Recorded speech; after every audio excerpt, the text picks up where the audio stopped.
धनुष यज्ञ।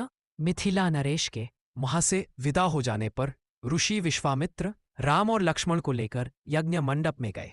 यज्ञ मंडप को अत्यंत सुरुचि के साथ सजाया गया था।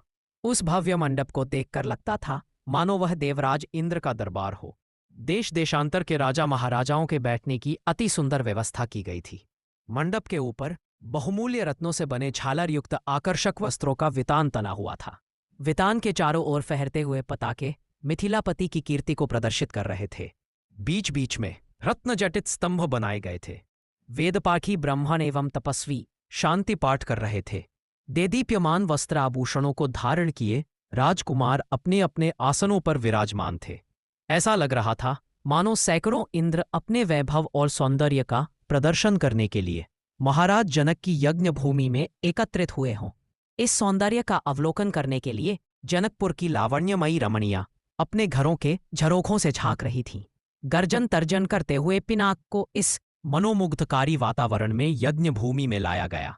सभी की उत्सुक दृष्टि उसी ओर घूम गई। सहस्त्रों व्यक्ति उस धनुष को एक विशाल गाड़ी में धीरे धीरे खींच रहे थे। उस विशालकाय वज्र के समान धनुष को देखकर बड़े बड़े बलवानों का धैर्य छूटने लगा और पसीना आने लगा। पिनाक को यथास्थान पर स्थापित कर दिया गया।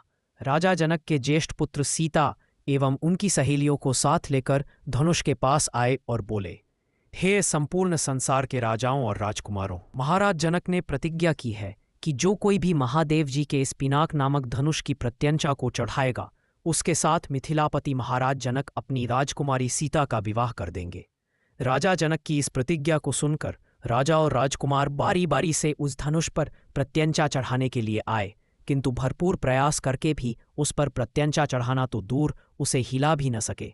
अंत में वे लज्जित हो सिर झुकाकर तथा श्रीहीन होकर इस प्रकार अपने अपने आसनों पर लौट गए जैसे कि नागराज अपनी मणि गवाकर लौट आते हैं। प्रकार एक एक करके सब राजाओं और राजकुमारों को विफल मनोरथ होकर लौटता देख महाराज जनक को बहुत दुख हुआ। उन्होंने बड़ी निराशा के साथ मर्मभेदी स्वर में कहा, संपूर्ण संसार के विख्यात शक्तिशाली योद्धा यहाँ विद्यमान है, किंतु बड़े दुख की बात है कि उनमें से कोई भी पिनाक पर प्रत्यंचा नहीं चढ़ा सका। उनकी इस असफलता को देखकर ऐसा प्रतीत होता है कि पृथ्वी शूरवीर क्षत्रियों से खाली हो गई है। यदि मुझे पहले से जात होता कि अब इस संसार में वास्तव में कोई क्षत्रिय योद्धा नहीं रहा है, तो मैं न तो धनुष यज्ञ का अनुष्ठान करता और न ऐसी प्रतिज्ञा करता।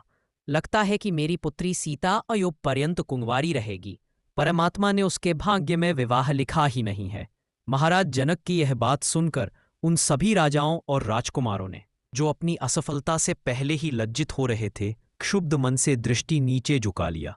राजा जनक के द्वारा की गई इस भर्त्सना का उनके पास कोई उत्तर न था, परंतु अयोध्या के छोटे राजकुमार लक्ष्मण को मिथिलापति द्वारा समस्त क्षत्रियों पर लगाया गया लांछन सहन नहीं हुआ। भयभीत होकर उन्होंने अपनी भ्रिकुटी छोड़ा ली और तीखे शब्दों में बोले, हे मिथिला के स्वामी राजा जनक, आपके ये शब्द सर्वथा अनुचित और सूर्यकुल तथा रघुवंश का अपमान करने वाले हैं। आश्चर्य है कि आपने ऐसे अपमानजनक शब्द कहने का साहस कैसे किया।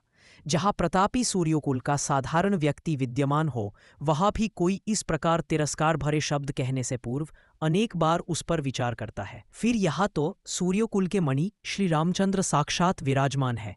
आप शिव के इस पुराने पिनाक की इतनी गरिमा सिद्ध करना चाहते हैं। मैं बिना किसी अभिमान के कह सकता हूँ कि इस पुराने धनुष की तो बात ही क्या है। यदि मैं चाहूँ तो अपनी भुजाओं के बल से इस धनुष के स्वामी महादेव सहित संपूर्ण सुमेरु पर्वत को हिलाकर रख दूं। इस विशाल पृथ्वी को अभी इसी समय रसातल में पहुंचा दूं। ऐसा कहते हुए लक्ष्मण के नेत्र क्रोध से लाल हो गए। उनकी भुजाएं फड़कने लगीं। उनका संपूर्ण शरीर क्रोध की ज्वाला के कारण थर थर कांपने लगा।